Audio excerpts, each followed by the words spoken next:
শংকৰ মাধৱ ভক্তি শিক্ষা চতুৰ্থ খণ্ড আদৰ্শ শিষ্য মাধৱদেৱ আৰু একশৰণ নাম ধৰ্মৰ প্ৰচাৰ দায় অস্বীকাৰ।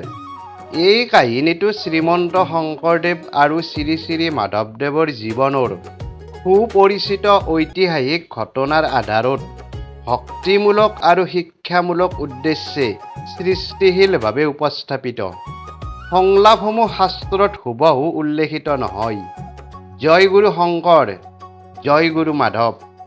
পূৰ্বৰ খণ্ডত আমি জানিছিলোঁ শ্ৰী শ্ৰী মাধৱদেৱে কেনেকৈ নিজৰ অহংকাৰ ত্যাগ কৰি শ্ৰীমন্ত শংকৰদেৱৰ চৰণত শৰণ লৈছিল।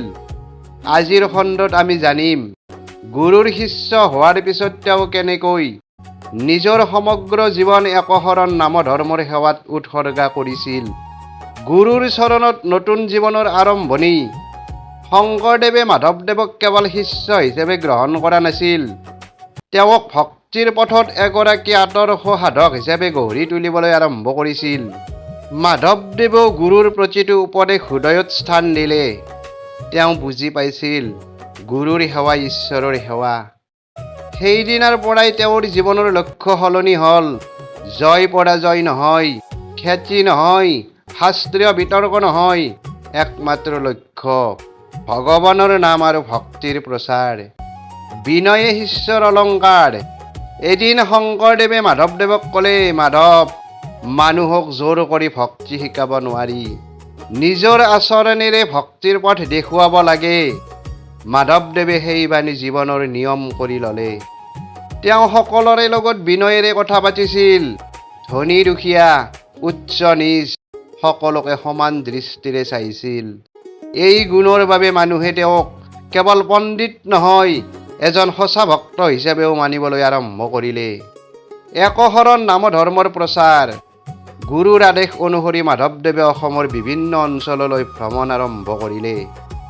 তেওঁ মানুহক বুজাইছিল ঈশ্বৰৰ ওচৰলৈ যাবলৈ জটিল আচাৰ অনুষ্ঠানতকৈ আন্তৰিক ভক্তি আৰু নামস্মৰণ অধিক মূল্যৱান। য'তেই তেওঁ গৈছিল ততেই নাম প্ৰসংগ, ভক্তিগীত আৰু ঈশ্বৰৰ প্ৰেমৰ বাণী প্ৰচাৰ কৰিছিল। অনেক মানুহৰ জীৱন সলনি হ'বলৈ আৰম্ভ কৰিলে। বিদ্বেষৰ ঠাইত প্ৰেম আহিল, অহংকাৰৰ ঠাইত বিনয় আহিল, অশান্তিৰ ঠাইত ভক্তি আহিল। গুৰু শিষ্যৰ অতুলনীয় সম্পৰ্ক। মাধৱদেৱে কেতিয়াও নিজকে গুৰুতকৈ ডাঙৰ বুলি ভবা নাছিল। প্ৰতিটো কামৰ আগতে তেওঁ শংকৰদেৱৰ পৰামৰ্শ ল'লে। শংকৰদেৱেও তেওঁক অগাধ স্নেহেৰে পথ দেখুৱাইছিল। এই বিশ্বাস, ভক্তি আৰু বিনয়ে গুৰু শিষ্যৰ সম্পৰ্কক অমৰ কৰি ৰাখিলে। জীৱন শিক্ষা। বন্ধুসকল, মাধৱদেৱৰ জীৱনে আমাক শিকায় জ্ঞান মহান, কিন্তু গুৰুৰ প্ৰতি শ্ৰদ্ধা তাৰো মহান। ভক্তি মানে কেৱল নাম জপা নহয়, ভক্তি মানে বিনয়, সেৱা, আজ্ঞা পালন আৰু ঈশ্বৰৰ নাম সকলোৰে ওচৰলৈ লৈ যোৱা।